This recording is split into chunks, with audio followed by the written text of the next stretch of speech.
Welcome to one TV special story. భారతీయులకు ఆవు దేవుడితో సమానము. హిందువులు గోవును పూజిస్తారు.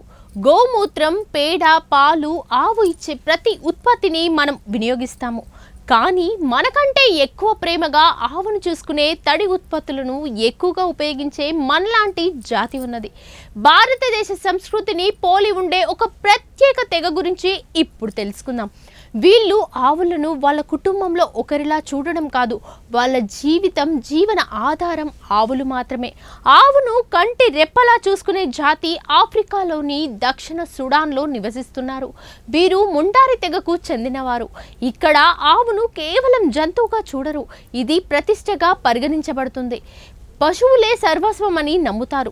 వారి జీవితం అంతా పశువులపైనే ఆధారపడి ఉంటుంది. పశు సంపద వారి ఆదాయ వనరు. మెషిన్ గన్తో పశువులను కాపాడుతారు. పశువులకు అన్ని సౌకర్యాలు కల్పించేందుకు ముండారి ప్రజలు తమ సర్వం దారపోస్తారు. చుట్టుపక్కల వారు తమ పశువులని హాని కలిగించకుండా రాత్రిళ్ళు నిద్రపోయేటప్పుడు మెషిన్ గన్తో పశువులను కాపలాగా పెడతారు. వారి జీవితంలో అత్యంత విలువైనది పశువులు అనడంలో ఏమాత్రం అతిశయోక్తి లేదు. పశువులు ఆరోగ్యంగా ఉండాలని, వాటికి సరిపడ ఆహారం అందించాలని వారి నిరంతర కష్టపడతారు. ఇక్కడ కొన్ని ఆవులు 8 అడుగుల కంటే ఎక్కువ ఎత్తులో ఉంటాయి. ఇక్కడ పొడవాటి మరియు బరువైన ఆవులు అధిక ధరలను పొందుతాయి. ఈ ఆవుల సగటు ధర $500 కంటే దాదాపు 42,000 రూపాయలు. వారు పశువులను వధించరు. తమ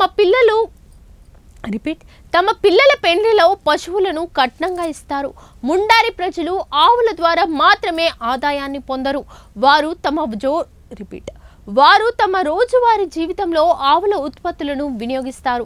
ఆవు మూత్రం మురికిని దూరంగా ఉంచకూడదని వారు నమ్ముతారు. గోమూత్రంతో తల స్నానం చేస్తారు.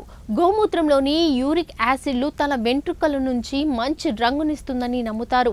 ఆవు మూత్రం మాత్రమే కాకుండా పేడ కూడా వాడుతారు.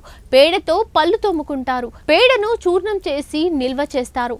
దోమలను తరిమి కొట్టేందుకు పేడ మూత్రాన్ని యాంటీబయాటిక్స్ రూపంలో వాడుతారు. ఇక్కడి ప్రజలు పశువులతో పడుకుంటారు.